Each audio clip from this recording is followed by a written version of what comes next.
and welcome back to the Foreplay channel. I'm Bella. I'm Jace. Today's video is all about a review about a swingers club that we went to in London. It was our first time experiencing the swinging lifestyle in the UK. And so today's review video is about the Le Boudoir Club in London.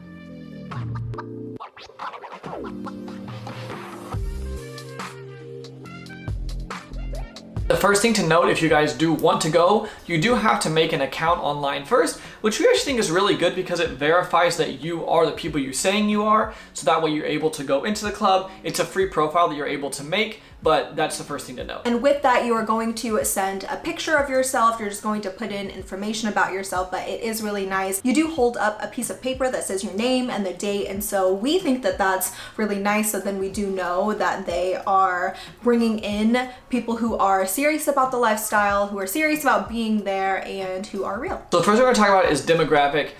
I think this was the most shocking thing to us about the entire thing.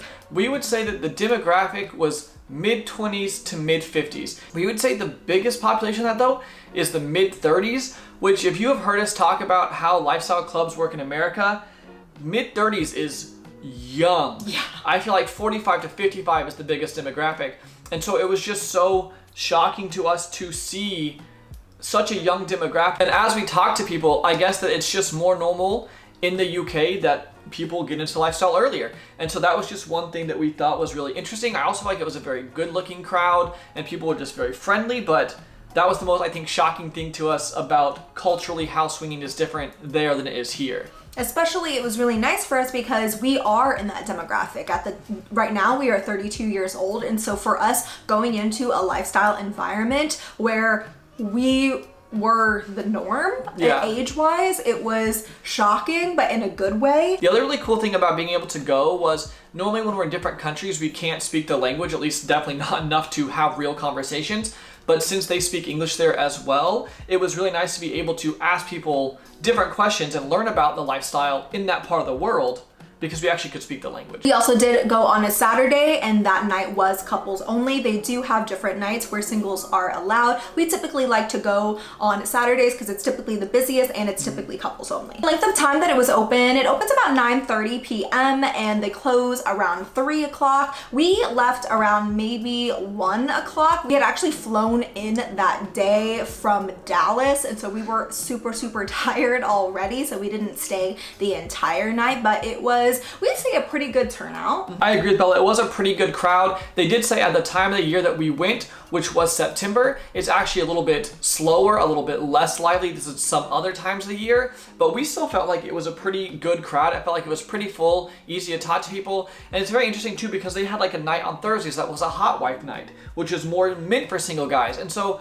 they had a lot of just like different nights like that, which we also thought were really cool. Pricing wise, for a couple, it starts about £90, but that's at the time of recording this. They could have different prices at different times of the year. Also, depending on the specific party, they could have a different price. So we would just make sure to go check on that and not just go straight from what we're saying here. But at the time of recording this, that's how much it was just for a basic ticket without any like VIP stuff. So now we're talking about kind of how the club was organized. You're gonna walk in, and then one thing that we really like they do is they take your phone, they will give you a little ticket, and then that way your phone is put away. That way you know people are not gonna be on their phone, not taking pictures, and it also to us makes people be very in the moment because you know, you don't have that option of just stopping down and looking at your phone. So they did that. You're gonna walk through, and whenever you go to the left, that's where I feel like I would say the main area of the club was. There were several couches where you could sit. It's a 2-level area, and so up on the top floor there was a little windy staircase that there was more seating that overlooked the club, but down there was a main dance floor. It was right across from the bar. It's not bring your own alcohol. I know a lot of clubs here in America are bring your own alcohol, but there you could buy drinks. They had a really nice bar, and there was a pole so people could dance. One lady actually did a performance. I guess she is just a guest, but she'll do these performances while she's there sometimes. It was incredible, like literally so good. They had a bunch of fun lights down there, and it really was just kind of a fun party feeling atmosphere. And I liked that they had that second floor to look over so you could sit up there and talk, watch people dance. It really was kind of a cool layout that they had on that left side of the club. If you were to go to the right side after you entered, that's where all of the different playrooms were. And one thing about European clubs that we have realized is there's always a ton of stairs. And so with being in heels and stuff, that's not always like the most convenient, comfortable. Yes, not the most comfortable and convenient thing, but you can bring sandals or flip-flops to switch in later on into the night if you're wanting to, whenever it's getting closer to that play time.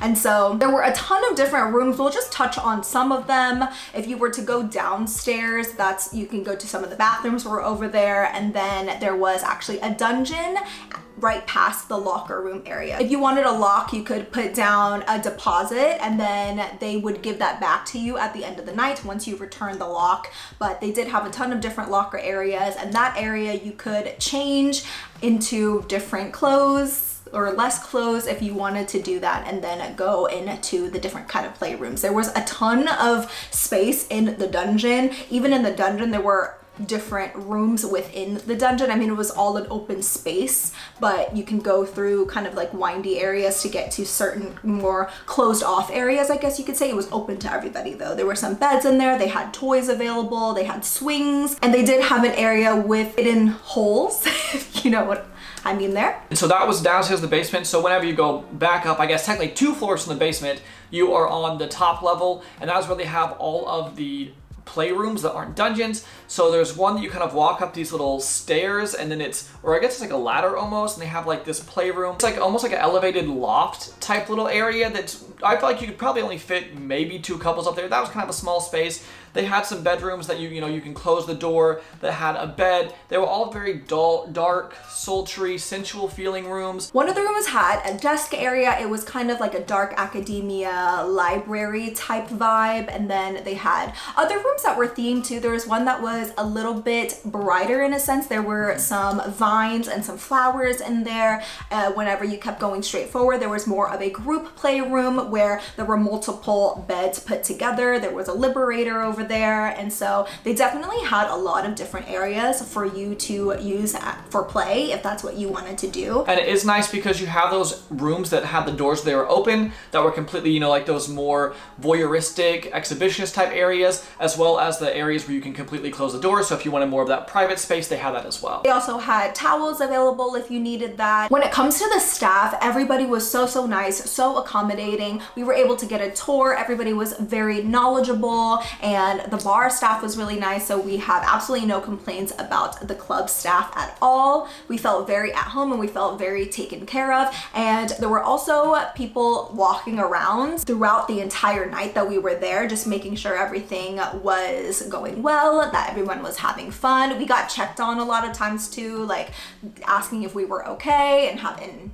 if we needed anything, which was awesome. When it comes to theme nights, this is also something that differed from what we've experienced in North America. I feel like over back home where we are, there's always specific themes, whether that be Western or glow night, maybe it's animal print, things along those lines. Whenever we went to this one in England, it was more just a lingerie theme. It almost felt like, even looking through the themes on their website, there doesn't seem to be as specific as themes. There's kind of more taboo. That's one of their theme nights. And so whenever we went, it was definitely more classy club attire, club wear. Overall, everyone seemed to be dressing like what you would want to do at a high upscale nightclub. So there were a lot of club dresses and boots when it comes for men, very nice fitting trousers, button-up shirts, those kinds of things. So that was definitely different than what we experienced, but it was very nice, and everybody looked very sharp, I guess I could say. Sharp and sexy.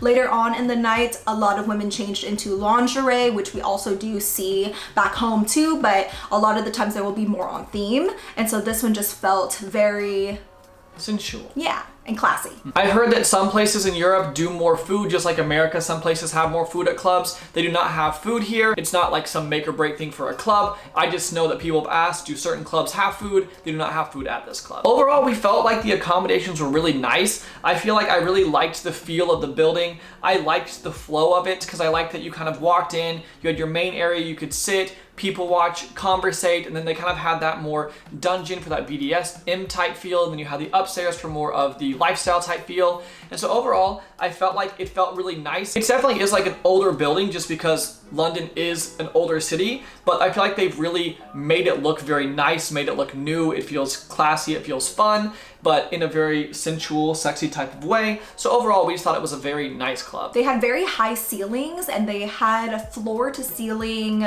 curtains almost, those really nice ones that kind of drape like this. I don't know interior decor terms, but it did feel very nice because it was so high. I will say, I wish that the bathrooms kind of matched the vibe overall. The bathrooms definitely just had a different feel to it. It didn't feel like the rest of the club. The lighting in there was like super bright, and so, which is okay for a bathroom, but you know how sometimes you go into bathrooms and you're like, wow, that's a really nice bathroom. This one was just like a normal bathroom, which when you compare it to the rest of the club, you can notice that contrast a little bit more. And then the other thing about just how it was set up with the accommodations wise, I would just say again with the stairs, just know that you do have to walk up a lot of stairs. So if you are wearing heels, I definitely recommend bringing flats or something to change into if you're planning on going up and down and circling around the playrooms and kind of seeing what is all going on, because I didn't do that and I wish I would have. And that is like very normal there. I feel like most people do that are in heels. Music wise,